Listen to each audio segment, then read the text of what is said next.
আসসালামু আলাইকুম। সূরা ফাতিহার বর্ণনা। বিসমিল্লাহির রহমানির রহিম।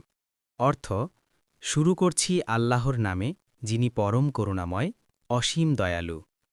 আলহামদুলিল্লাহি রব্বিল আলামিন।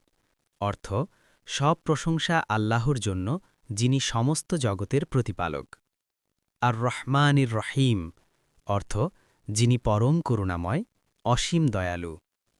মালিকি ইয়াউমিদ্দিন। অর্থ, যিনি বিচার দিনের মালিক। ইয়াকা না'বুদু ওয়া ইয়াকা নাস্তাঈন। অর্থ, আমরা শুধু তোমারই ইবাদত করি এবং শুধু তোমারই সাহায্য চাই। ইহদিনাস সিরাতাল মুস্তাকিম। অর্থ, আমাদেরকে সরল সঠিক পথে পরিচালিত করো। সিরাতাল্লাযীনা আন'আমতা আলাইহিম গায়রিল মাগদুবি আলাইহিম ওয়ালাদ-দাল্লিন।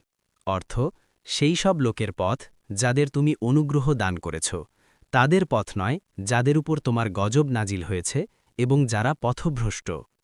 ভালো লাগলে পাশে থাকবেন, লাইক কমেন্ট ফলো করবেন।